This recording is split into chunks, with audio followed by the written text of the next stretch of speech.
Hello, hello. Welcome to another show, Biohack Your Best Life. My name is Elizabeth Carson.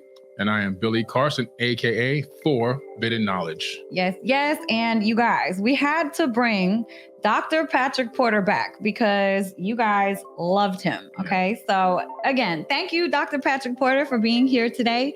We appreciate you. And yeah, oh my God, one of the reels that we did from our last show went super uber viral. Millions and millions of views. Yes. Yeah, it's great. Yeah, love it. Love your group. I mean, when I spent time with you guys in Florida, I thought, wow, this is my tribe for sure. So. Yeah, yes, absolutely. Definitely. Yes. So the title of today's show is When Science Meets Spirituality. So we want to kind of dive in and tie the two together because really, I mean, science proves spirituality and metaphysics. Science proves what's behind the veil. So yeah, I mean, it's an interesting concept, and you're the perfect person to talk about this. Yeah, definitely. I mean, I think at Quantum University, we're kind of showing that even all of health is, you can tie it back to quantum physics and science. I mean, when you talk to the quantum physicist, it sounds like you're talking to somebody who's reading the rishis, who's one of the rishis and writing the Vedas or something, because it's getting, that line is getting blurred every day more and more. Yeah, that's absolutely facts. Right. I had taken some courses to get a certificate in applied neuroscience at MIT, and Dr. Tara Swart was the professor who we've had on the podcast before, and I even did a workshop with her. And it was entitled almost the same title, and it was really interesting because it was showing that the science in the quantum world really explains the spirituality that's happening in real life. And so the two really go hand in hand, although it seems like mainstream wants to separate it and keep it apart. But in true reality, the two things actually go together. Sure. Well, I think if you look at the mainstream media, when you look at fear, that's probably the number one stopper. Like if you want to talk about an energy drain and what stops people from spiritual growth, you keep them in a state of uncertainty and fear. And they're doing their best to do that right now. So that when people break out of that and realize that they are unlimited and that they have choices, and it's really based on energy, and the energy is like any electricity that goes through your house. It doesn't care what you plug into it. So we need to plug into that energy. And then what happens is, when you look at Maslow's law of hierarchy of needs, if somebody doesn't have energy, it's the same thing. You got to get your body back. When you talk about biohacking your best life now, most people don't realize the little things they're doing every day that are causing their body to be in a state of stress, high stress. Then that high stress is actually like putting leaves over a fire. The mitochondria is the fire I'm talking about. So if you think about the mitochondria's job is to absorb and transmit light energy. So it's getting instruction sets from the people you hang out with. We now know that we talked about in our last podcast, the Hopi Indians said 7 generations forwards and backwards were affecting the tribe. Now, our geneticists are saying 7 generations are affected forwards and backwards, but they can't explain why that is. But we know that if you make a change in your genetic pairs, you're actually changing those people who are closest to you. And so that quantum entanglement with people is becoming even greater. And we're seeing basically that energy, the vibe, if you will, that energy is changing. When my dad first started teaching Silva, we were like the weirdos, right? In the 70s, like my dad ran a thing called ESP Forum, and we brought in some pretty wild people that would nowadays be like normal, but back then it was like, what are you talking about? These people do what? They channel people from another dimension, and they talk to you here, and they, so this is all, I think we're finding out that we're only separated by frequency, really. And the tuner is us. We're the quantum computer. Mm-hmm. So in this, our biological system is basically like a spacesuit. Mm-hmm. And if we keep this spacesuit, at this optimum level, then we get to transmit and receive information from the higher levels. Right. If we don't keep it well, then we're going to, as I like to say, our frequency is what we frequently see. Mm-hmm. So if we didn't raise our frequency, we don't see all that around us. Mm-hmm. Yeah. So they say with all the Buddha sees everybody as a Buddhist, the Christian sees everybody as a Christian. It's like we have to look at our filters. Are they serving us or not serving us? Because there's only one being here, right? I mean, when Dr. Jockman, most people don't know about, he wrote a book called The Perpetual Planet. And when NASA put a probe in space, because they know how you have a resonant frequency, both of you and I do, every person on Earth has a frequency and it's got a tone. You have your own tone frequency. And that's how 75 trillion cells stay around you. It's a harmonic. So this harmonic on the physical plane, well, they now have devices since the 70s that can record that. So they can put it in a room. If there's 30 people in the room, they know there's 30 people there because there's 30 different of these signatures. They thought, well, let's put it up into a satellite. And Dr. Jockman writes about it in the book called The Crystal Planet. When they put it up into the satellite and they pointed toward the Vietnam jungle, what freaked the scientist out was it made the sound of Om and made one being. So how did that happen? And they've known about this since 1970. So, I mean, they know that the planet from space, it's not just a Cyndi Lauper song, it's just, there's no line, what she's talking about, there's no separation. There is no separation there. It's kind of like looking at when we look at our body, it looks like it's one solid thing, but it's really a community of cells, systems, and, within all those things. And biohacking and spirituality, I think, are going hand in hand, because the more energy you have, the more you can give away, the more you can help. Right. Right. Exactly. So what are some of the ways to give and provide your body more energy so we can vibrate higher? Well, I think number one is some things you have to stop doing, right? There's a lot of things people think are normal, like drinking sodas all day long. In my clinic, the number one thing we did for pain and discomfort in the body, and people don't realize aspartame and all these, the only sugar sweetener that's probably worth its shelf space is stevia, because it's a plant-derived nutrient that doesn't increase. It actually helps regulate blood sugar. All the rest will dysregulate blood sugar. And there's a reason that they're playing with our blood sugar, because when people have those mood swings with sugar, you start making crazy decisions. And our cells love sugar because everything turns into sugar. So eliminate the sodas. Start drinking peppermint tea or herbal teas. You can drink those because they will count as water. Coffee doesn't. If you have a coffee, that's fine, but it's not going to count as water. It's going to stress your body out. But you can have them, but I always tell people don't do it first thing in the morning because it kills the cortisol trough. When you think about biohacking your body, we wake up in the morning, we have a high cortisol, norepinephrine, and dopamine. This should be natural. I mean, we just slept through the night. Our body should be ready to go while we sleep. If we have a good night's sleep, we built up our neurotransmitter bank account. So that's going to give us high energy. But if we have a coffee first thing in the morning before anything else, you should do like lemon water, or maybe even apple cider vinegar, a little bit of that in hot water. And that should be then you go do your meditation, because now you have the alertness, the aliveness. And if you want to bring energy in, you should do some breathing exercises. Breath is a great way to get the brain regulated. In the morning, there are what they call psychological psi exercises, and also breath of fire. These are the things to build energy in the morning. So when you think about how we need to keep that cortisol trough high, because it's going to drop throughout the day. And then at 2 o'clock, when your temperature drops 2 degrees, that's when you need to reboot. So, if you think back to ancient cultures, everybody was taking a nap. These bodies were made for the Serengeti. So we have to look at what did they do in the Serengeti? No matter where you live right now, I don't care if you're in Tokyo, New York City, New Bern, North Carolina, these bodies were all designed because we have quantum entanglement with that first cell. Like our body has one cell that we know is like our master cell. Well, they started this experiment, whatever it is, in the Serengeti. That's where it all started. So they can track all of that lineage back there. So no matter how we try to avoid that, it doesn't matter what our skin color is and all that. Like, I think I like your take on that, Billy, where you said it's almost like they made us like we have like our slave areas, where whatever color our skin is, that we're supposed to stay in quarantine in those areas. And then, but just like any good virus, we expanded out of our containment, so now we're everywhere, and eventually there will be no colors because we'll all be mixed.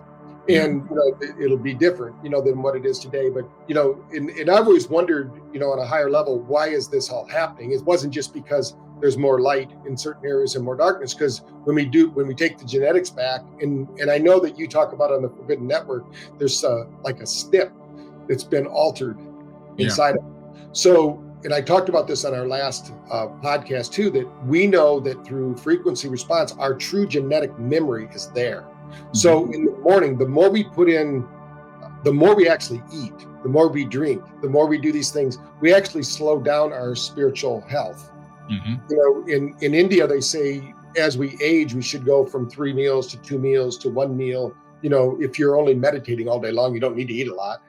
So, but if you don't know, if your blood sugar isn't regulating, you can't do that. So a lot of people will eat 6 times a day. Every time you eat, you're going to see your heart, what they call the variation of your heart, which is a big thing for biohackers, is how's your heart regulating and communicating. It goes down every time you eat. So a lot of the diets say eat 5 to 6 meals a day. Well, that means you're taking your energy and compromising it 6 times a day. So, and that's why a lot of and they don't even realize that if you do like the blood sugar test, you'll see that stress actually causes your blood sugar to go up a lot more than eating. It's more what's eating you. So the best thing you can do for longevity out there in spirituality is be positive. They've actually done studies, and they show that being a positive person will add 10 years to your life. So if you think about the negative person, if you're getting angry, don't get angry with them. They're going to be gone in 10 years before you anyway. So just let them have their life and don't give it any energy. And when Buddha said, "He who angers you conquers you," that's because we know that when you spend time on those negative emotions, your body has to create those chemical corresponding emotions, because they're chemical emotions in our body, and then they destroy us. So we need to be more like the principle that Jesus expounded to, right? Love your enemy. And that's because when you love your enemy, you're actually loving yourself. So in raising energy, I think, I don't know if I mentioned this to you in the last podcast, but when we did the study with Gadget in India, 75,000 people, and they do the heart meditation. And they wanted to know, when you pray for another person, like they visualize heart energy, like the picture behind you actually a little bit, where they're visualizing heart energy and they're sending it to somebody. They wanted to know how much were they sending and how much did this person receive. So that we took 4 people who were sending energy to the person in the middle, and what blew Dodgy's mind and everybody else, it's on the internet. We have it's featured on there because we did in front of 75,000 people. And what we found out was the people who were sending the energy actually got more energy than the person they were sending it to. So you think about how can you raise energy? Do more for other people. And even if you can't do it physically, do it mentally. Get the energy flow going. And so, that's one of the things I do every morning, is I just basically visualize my light going out into the universe, because we are affecting, like they say in the quantum realm, when we yawn, we're affecting planets, galaxies away that we don't even realize. So, all of that matters. And then when you set that up, so I think raising energy just means that when you tap into the source, there seems to be, for people that have energy, they have an abundance of it. People that don't have energy, I tell people, it's kind of like when you say the internet's down. You might be at the office, and they go, the internet's down. No, the internet isn't down. Your connection to the internet's down, right? The internet never went down. The same is true with cosmic consciousness or higher levels of energy and vitality. It's here right now. And there's a reason why 4 people invented the light bulb within 2 weeks of each other, all over the world. How did that happen? There's a frequency. So I think we have to tune into that. If we're looking out into the world expecting something negative to happen, and then it happens, well, who created it? Was it really going to happen like that? In quantum physics, they tell you there was that potential was there, but there was also the potential that it would never happen. So you create that. And I think when you start to take back control, that's how you raise your energy. Yeah, absolutely. Positively. Like you say, in the quantum world, everything exists in superposition of one another. So every possibility and every potential outcome is happening all at once. The past, present, and future is unfolding all at once.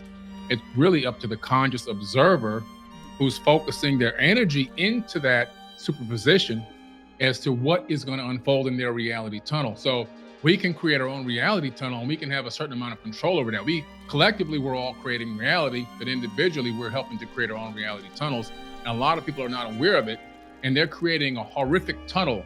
And everything that happens in that tunnel is giving them more problems. They got more problems for solutions. They can't handle it. So, and they just keep coming up with more issues and more problems and more negativity. And they're in this deep rabbit hole of just darkness and death and destruction, and they can't get out of it. And they can't realize why it is what it is. It's because their focus and their intent is pulling into those particular outcomes that are all dark and negative. Right. Yeah. We talk about you get what you rehearse, not what you intend. So the thing is, those negative experiences are there. So what? Now you have to be like a Tai Chi master. You don't fight the energy with energy. What you do is you move through the energy. Yeah. So if there's a negative experience that comes up for you, you take the color out of it. You take the sound out of it. You put it behind you. You forgive yourself. You forgive the people who are involved in it. You don't give it energy. The more you dwell on it, the subconscious doesn't know that you don't want it. It just knows this is what you're focused on. And energy drives behavior. So or emotion, however, energy and emotion. So when you think about your energy, what you're putting your energy on. And so what happens is, if you don't move that energy out, and then you have to replace it. You've probably seen where they tore down a building in your hometown and you thought, what are they going to build there? But then the building permits didn't come up. And finally, a year later, there's all these weeds growing in there and it looks all wild because they didn't get a chance to build. Nature abhors a vacuum. It has to do something with that space. So our mind is the same. Our consciousness is the same. If we've been for years addicted to negative thoughts and behaviors, because that's how we were brought up. Like I said, I was brought up Catholic, so I was told everything I shouldn't do. Right? They basically gave me the playbook to fail. They told me everything and I was a bad person. I was a sinner. But before there was original sin, there was original grace.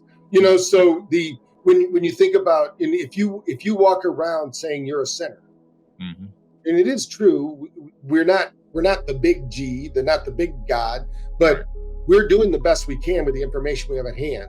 Yeah. And if we realize that we're doing the best we can, what can we do better? So take all of the things you do well every night. And we know now through neuroscience, the more you have gratitude in your life, the more you have loving energy in your life, the more you create a magnetic attraction to have more of that in your life. So at night, we're talking about bringing energy in. There's the 4-8 breath. And that's where you breathe into the count of 4, that will trigger your sympathetic system. And a lot of people are afraid of that, but we need to face the darkness in order to bring light to it, right? It's not a bad thing. Every saint was a sinner, so people think that, everybody had to go through whatever you're going through. You're building your superpowers. So whatever they are, if you look at it like, hey, I'm going to get through this, whatever's going on. I never thought that I was so poor growing up. There was 9 kids in a 2-bedroom bungalow, and St. Vincent de Paul would bring canned goods to the house. We thought we had a great life because we didn't know any better. We thought that was wonderful. As long as we had food to eat, we could play ball outside and, have fun with our friends. We were great. And then we grew up and we said, man, we had a shitty life, but I didn't think that way. But my sister, she was in the same room, the same building. And you would think that she was in a war camp her whole life. And we didn't even realize it. She's my sister, right? I mean, she had the same upbringing, but to her, it was terrible. So I think the first thing to bring energy is I call them dragons of the past. What are you dragging on? Because you have 100% energy. You can either spend that energy trying to get even or trying to make accountability happen. The reality is the past is behind you. I tell people it's like driving in India. If you ever go to India, you'll notice they don't even have rear view mirrors. In fact, they can get a ticket if they look behind them. They only care what's in front of them. And there's hardly any accidents with all those people, billions of people, because they're not concerned about what's behind them. When whatever happened in the past is just a series of fictitious experiences in a probable universe that you believe to be true, but the fact is that your past is a lie. You've distorted it, you've deleted it, and you've changed it to support who you think you are today. So in neuroscience, we know if we can get one new thought into the brain, the whole brain has to rewire around a constellation of new thoughts, new ideas. So my mission every day, and this is what I do in my morning meditation, what can I learn today There will be one new thought to rewire my brain so I'm not the same person I was yesterday. Because whoever I was yesterday was good for yesterday, but today is a different set of experiences and different outcomes. I've got to be prepared for the future. And when you think about astronauts, one of the things I love about looking at how they train astronauts is they train them in something called pro-cognitive thinking. So they're thinking before time. Yeah. We know when we measured the brain of Danica Patrick, who's a race car driver. Yeah. She had the most energy of any brain we've ever to date. If we could measure most people's brains in the way we measure mitochondria, it would be around 5,000 would be a really good score. She was 32,000. Wow. Amazing. Why is that important? She's actually driving faster than our brain can process. Where supposedly the limit of human consciousness is 170 miles an hour. She's going 220 miles an hour. How does she do it? But there's a reason there's only so few people that can do that. Because she's actually outside of time. She's in a bubble. She's in her own bubble of space-time, and she's interpreting and predicting the future at a faster rate than other people will. Now, she trained herself and probably had some skills before that made the reaction times. They can measure what they call P300 in the brain, which is your evoke potential. And you can't really educate that. What you can do though is through damage, you can retard it. If you do have a brain damage or a TBI or something like that. But we all have a certain propensity. It's just like I tell people, it's like when I used to coach track, there's a way we could have people run a 40-yard dash, and I could tell you what would be your best race based on the number of times your feet hit the ground in a 40-yard sprint. Because sprinters, there's a different cadence to the way they run, a different gait, in other words, like that. So our brain has that same thing. So I tell people, you have to find out if you're a racehorse or a plow horse, and don't try to be a racehorse if you're a plow horse. We all fit into the puzzle. And for me, I was held back in second grade because I could care less about school. I was an artist. I wanted to draw and paint, and I could. In fact, if I got in trouble, I felt good because they gave me time in my room to paint and draw, and I could just do it by myself. I mean, I would actually plan on getting in trouble, as a kid, and I would buy models and I would buy things because I knew I was going to get sent to my room and I was going to get. So, and people don't realize when I got older, I thought people are doing that all the time. They're getting in trouble to show themselves how they can get out of it. And most people don't realize that we have drivers in our subconscious. And we all have a perpetual question. If you find your perpetual question, like, for instance, mine was always, do I have enough information to get started? That's a very different question than a friend of mine. He had his question. He never did anything. He was a very good salesperson. His banking software was in 92% of the banks. He was a multimillionaire, but in his personal life, he was a procrastinator. Because his internal question was, do I have the correct information to get started? Now, what's the correct information? He put a blocker in the way of that. So when you think about creativity and creation processes, we need to be open to the potential of all things and be happy of something. I tell people it's the exact opposite of Zen Buddhism. In Buddhism, they say, cease expecting and you have all things. Well, that's good if you want to just sit on a mountain and meditate. But today, it's harder for a person to have enlightenment in the real world where we have to function. It's much harder. I mean, it's easier just to go to the mountains, meditate, and pray, and do those things. We've got to do this in the real world.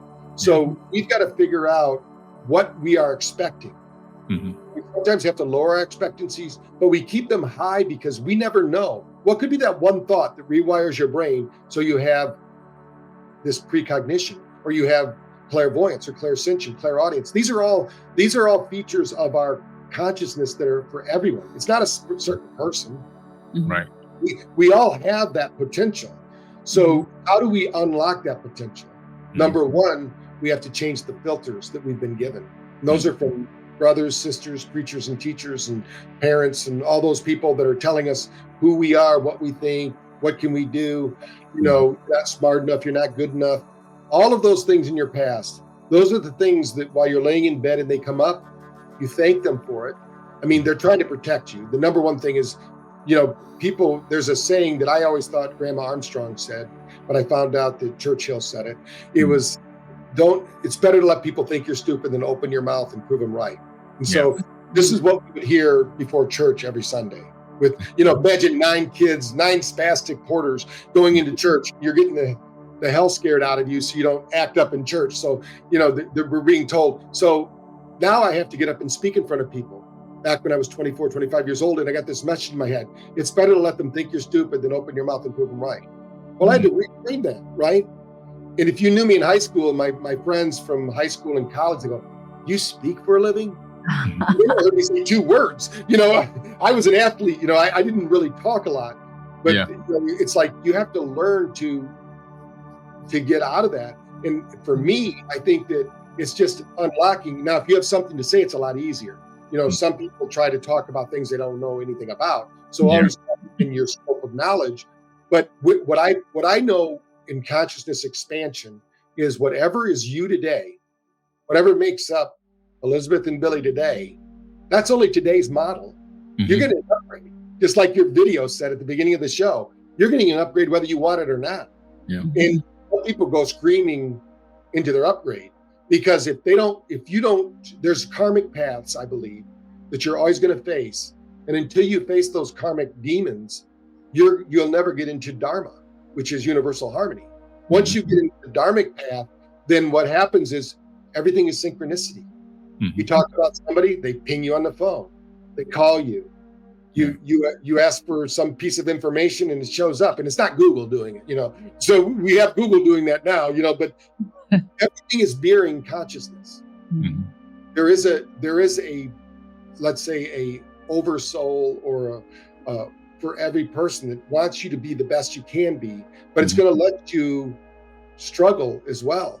But if you tune in, that's where meditation comes in. If you're not calming down, and why when we use brain tap, for instance, we want to use light, sound, and vibration, because when you talk about energy, that's how the cells get energy. Everything we do boils down to that. So whether we eat food, there's high energy food that we can eat, but there's low energy food. There's high energy drinks we can have and low energy drinks. And it's not Red Bull. We're talking about, if you're drinking Red Bull, that's fine, but you're going to find that it's going to burn out the biological system. Yeah. So the electrical system, or our spiritual system, if you want to think about it that way, is infinite. Mm-hmm. What it can do is infinite.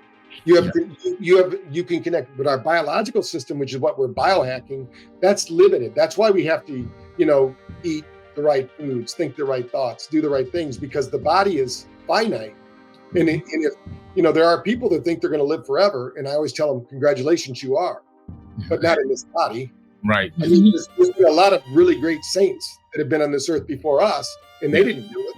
Right. So what would make you think, just because you have a course that you charge people $2,000 for or whatever is going to make you live forever? But what you can do is, we want to be like the shaman, right? The shaman says, live today as if it's your last, but plan your life as if you're going to live forever. Mm-hmm. That's the way everybody should be looking at their life. And when you do that, you're not being unrealistic. And also we need to, one of the things that we know is that there's something called short-term gratification and long-term gratification.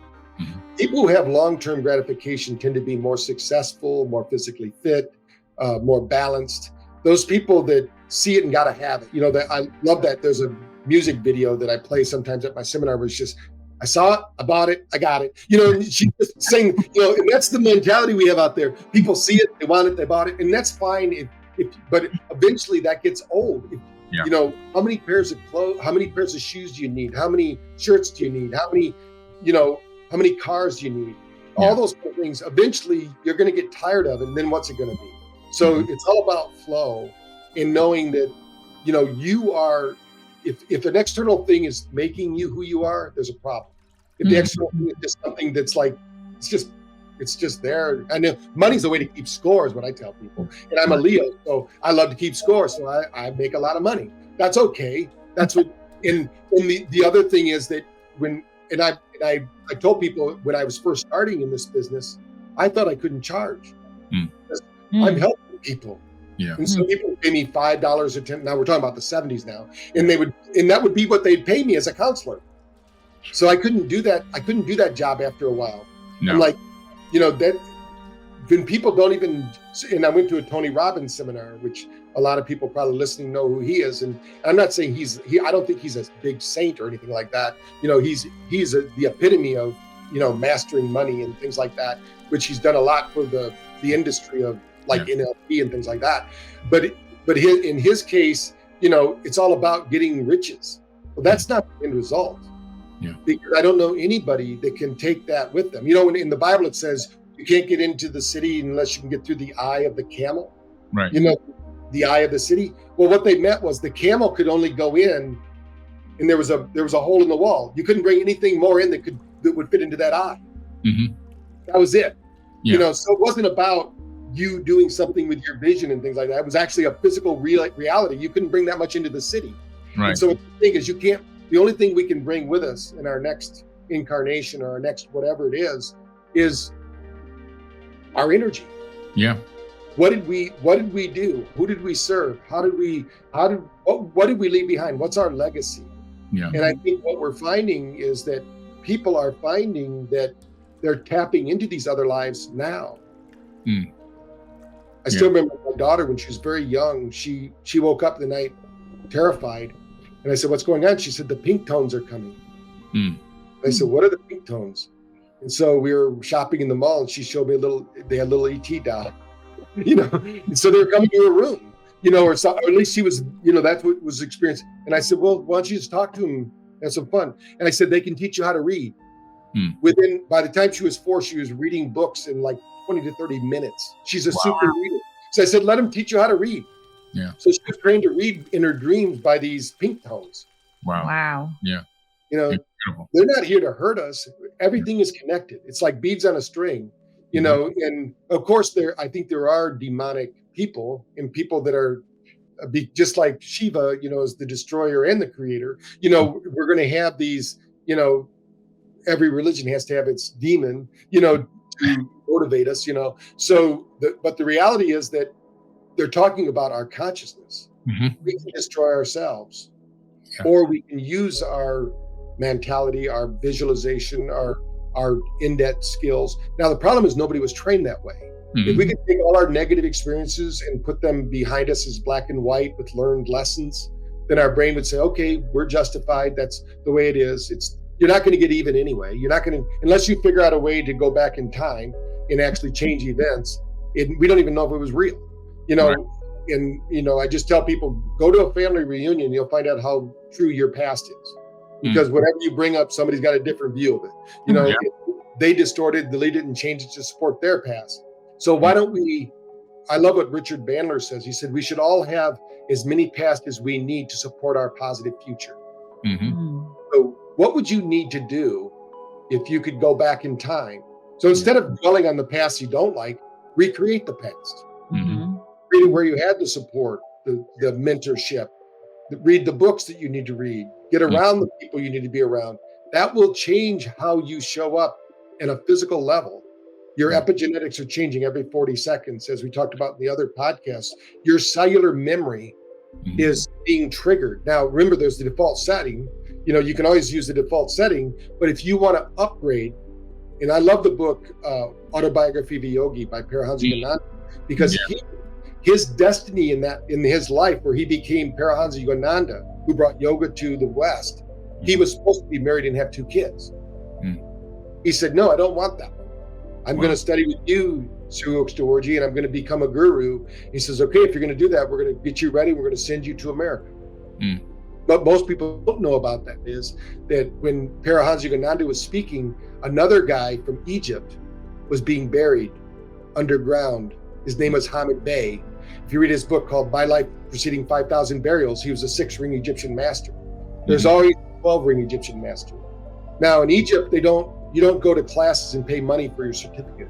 You either live or die with the test. Yeah. So that means that he passed 6 rings of progression to become a 6-ring master. He knew he didn't die. And the book's available on Amazon right now. And it'll tell you he was picked out as a child. This was before telegrams, telefaxes, and computers. These masters knew, and what they did was they went to him and they said, "We are going to train you to go to America. You're going to face a magician there, Houdini, And you're going to, because Houdini used to say anything done spiritually, he could mimic mechanically. Yeah. Now, what happened the day that he arrived in New York, Houdini died. Yep. The energy clash was so severe. So what he did, because what he was doing, remember Houdini used to do that death where he appeared to be dead and then come back to life. That's what they trained Hamid Bey to do. So they have 5,000 reported in our newspaper, published times that he was pronounced dead, buried underground. While he was underground, dead, Parahansa Yogananda did lectures. And then when he was done his lectures, they would unbury Hamid Bey. He would come back to life after being pronounced dead. He would bring his body back to life because the Egyptians knew that this body is just a vehicle for your intelligence, your energy, and they could bring it back to life. Now we know that that person's energy was actually in the hypothalamus. It was there in the body, but it was just such a it took up such a small part of the body that they didn't know how to measure, where it was. And so there are people today that can appear to be dead, but they're not. Their brain is still active. So, but back in the 30s, of course, they didn't have that. And he could be buried underground in pools, and he could be there as long as you want him to be there, because this reality is not what we think it is. And these are real people that are, published in newspapers. And the problem is we don't hear about it because it doesn't play the narrative. If we're these powerful beings, then why would we let these crazy people set up these programs and run our lives? And the thing is that they can be they're playing checkers while we need to be playing chess, as I say. We're playing for bigger prize than the Earth. Earth is only one little, we're in a backwater planet in the Milky Way galaxy that is spinning around, millions of miles an hour, but we're almost forgotten.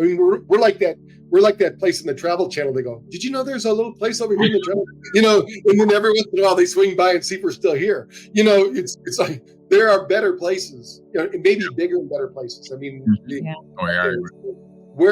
And this is only one dimension. There's only an infinite number of them. So we're talking about there's no end to what we're doing. When Jesus said, "In my Father's house are many mansions," he was really talking about all the different dimensions that you occupy. That we have and as we with quantum physics, as you're saying, everything is existing as a superposition, and it's waiting for us. To do it. So the old saying, if a tree falls in the forest, does anybody hear it? There's no forest. You can get there, and then the forest arrives. So I love it when people talk about we have a flat Earth, and around Earth. They say we don't even have an Earth. Yeah. The reality, you're fighting over semantics. The reality is that everything in this world is spirit. So we have to play on the. It's like playing any other game. At the end of the day, we're going to take the Parcheesi and put it away, or we're playing Monopoly. Right now, we have to be playing the game of life. And a lot of people realize that the more you put into it in high energy, the more you get out of it. The more you think you're a victim, then the game changes. You become a really good victim, and you can't seem to get out of it. So the first step in all of this is to realize that you were born for a reason. There's no coincidence. There's no happenstance. There's no accidents. In the universe, if you did a mathematical equation of how you got here, it would be inconceivable. It just wouldn't. Some people have done that, right? It's like, whatever, to the 100th power or something like that. There's no way we should be here. There shouldn't even be the Earth. If it was off by just a few degrees either way, we wouldn't be here. So, all of these improbabilities make this possible. And then people want to say, oh, I'm a limited person. I don't have any choice. The thing that we have the choice over, which I love, is we have the choice to either say it's good or bad. And if we let other people tell us that, like, is our experience good or bad? If you're an infinite being and you were bored with yourself and you said, you know what, I'm going to split up into an infinite number of possibilities, and then I'm going to find myself and put myself back together again. And who cares how much time, because time doesn't even matter. Before time, this infinite being existed. Nobody created whatever this intelligence is. And then, so now as we go back, the old saying is, you are everyone. Just like our dreams. Most people don't realize in their dreams, they're looking at their dreams for enlightenment. You are everyone in your dreams. There is no sister or brother, creature or teacher. You're the actor and actress. Your brain is making all that work. So the first step in the shaman journey is to take over your dreams. Mm. Until you take over your dreams and realize that your dream world is just as real as this world. Now, you can't go out in the world and cash the checks that you make in your dream world until you actually physically manifest it here. But you can find out, you can set yourself up for success by realizing you take control of those dreams. Just like the shaman will take control, they're called dream walkers. You know, you can, once you become a dream walker, which is, that's when you have that, when you start getting more into GABA and gamma, you start producing more GABA, you start producing more DMT, that molecule actually starts to vibrate within your brain and starts activating your cellular memory. Right. Who you are is far greater than anybody's told you about. And because you're connected to everything, everything's beads on a string. Yeah. You were there, that seed that started this universe. Yeah. You were there. Everyone you meet was there. You know, they weren't there in the same forms we're in now, but they were there as energy. And then that's why when you meet certain people, you go, I feel like I know you my whole life. Well, I've known them for trillions and trillions of years, you know, and you've done things over and over again with them as energy, because energy doesn't die. Yeah. And it doesn't really conflict with any religion. It's just religion's looking at this one suit. You know, when Sai Baba, who I went to his ashram when I was trying to figure out how I got healed earlier in my life. And he's someone that was predicted to be born from Shirdi Baba, and he's predicted to be born again now. He's on the earth as Prima Baba. 3 generations, it was talked about in the Mahabharatan. So they've already predicted it. And he said that, you know, in all these, and so how did this happen? How did they already know about it? Mm-hmm. You know, it's like, because it's already been done before. Yeah. This has already happened. You know, everything we're going through has already happened. It's happened more than once. You know, it's going to keep happening until we get out of here, you know, but everybody has to get out at once. It's not like I get to go and you get to stay behind. We're part of a soul family. So this family will evolve.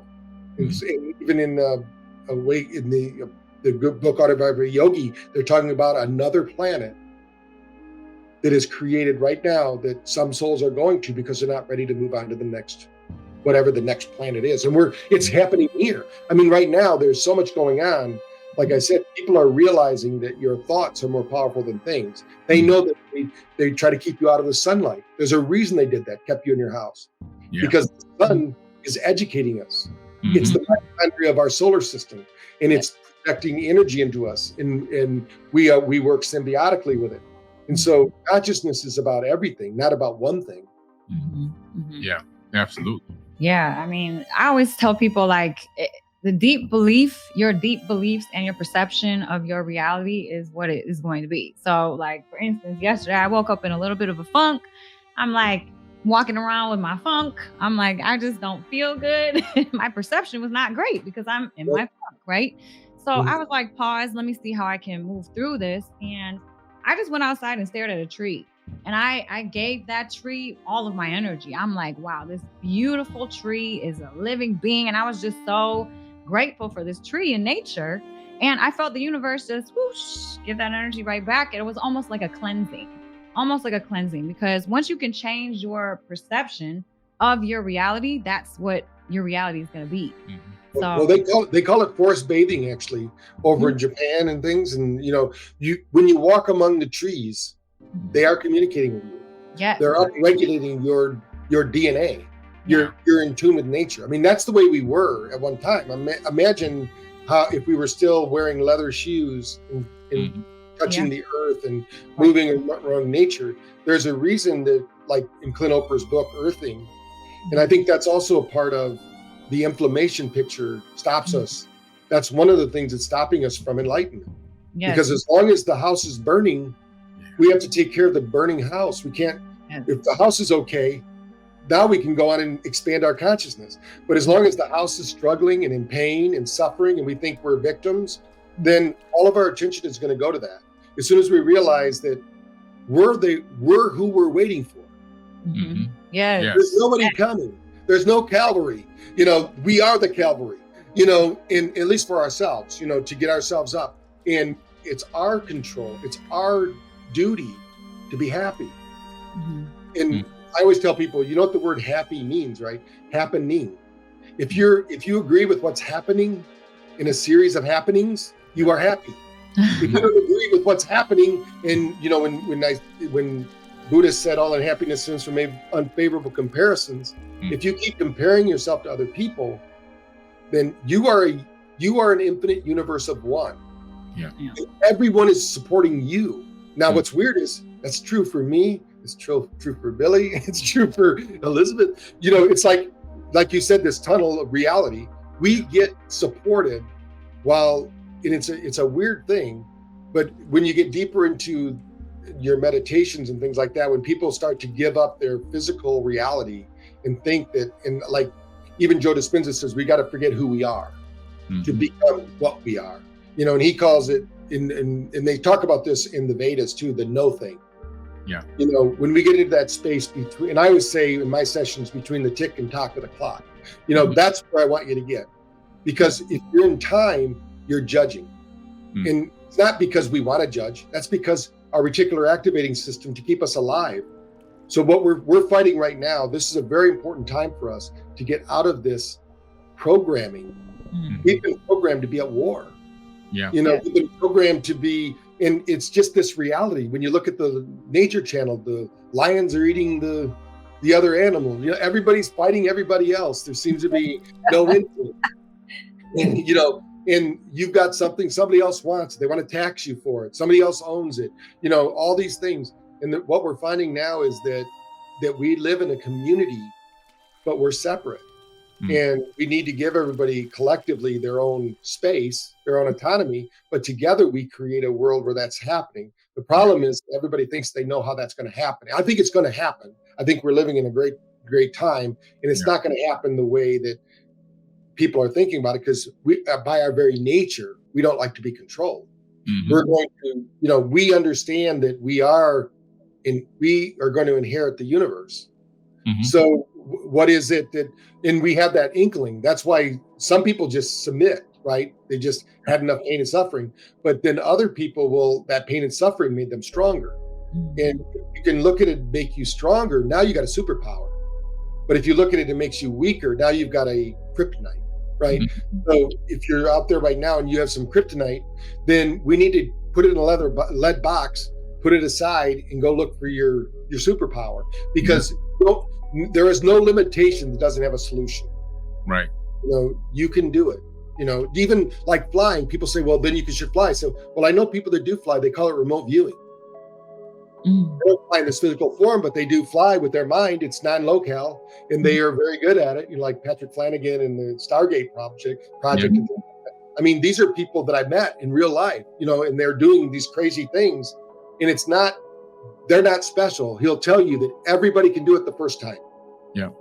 It's when their conscious mind gets in the way and their belief system gets in the way. Just like at Silva, when my dad would teach medical intuitives as a part of the class, where you could put people on a screen and you'd see what was wrong with them.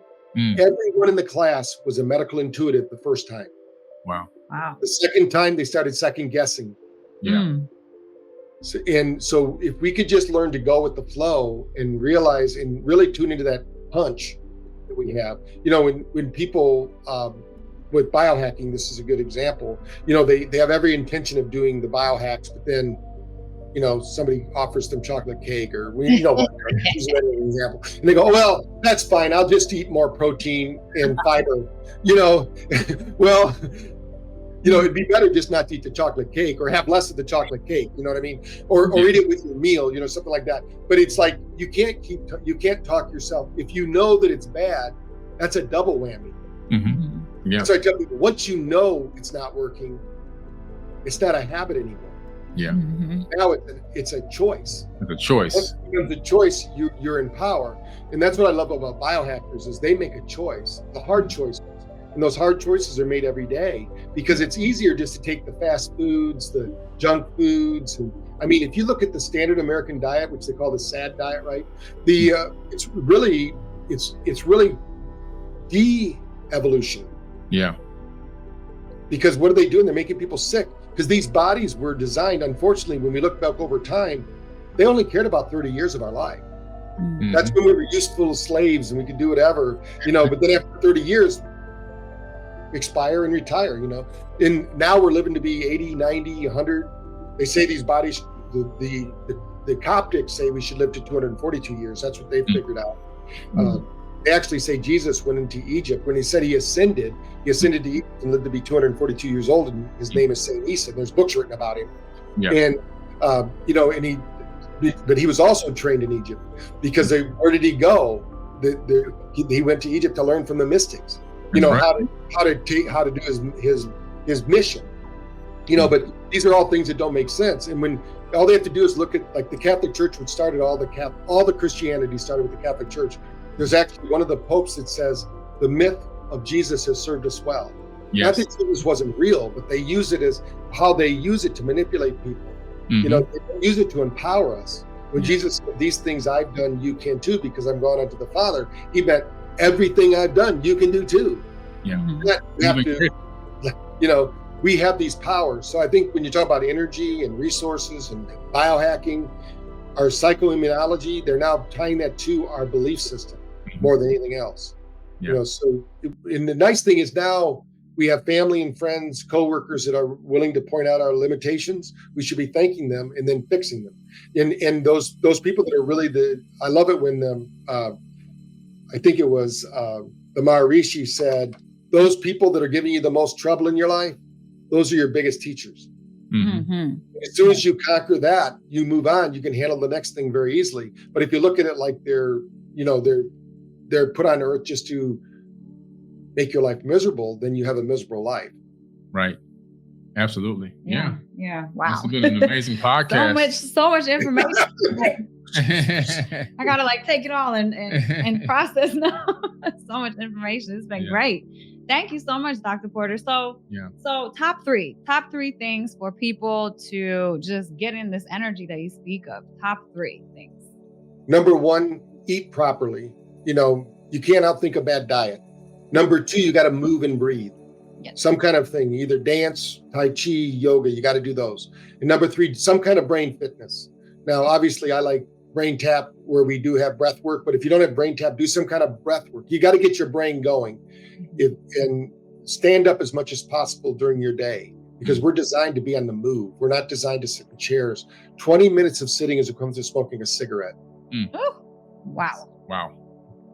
Amazing. So I always tell the people when I'm lecturing to them at conferences, I'm saying, I'm sorry, you're going to be giving up 21 minutes for this lecture, so I got to be good because you're sitting down for an hour. It's like we need to get you up and moving and breathing. So those 3 things, they do it. They're going to, and it all starts with the brain, because what good is it to have a beautiful body and physically fit if you don't even remember what your name is and you can't even wipe your own rear?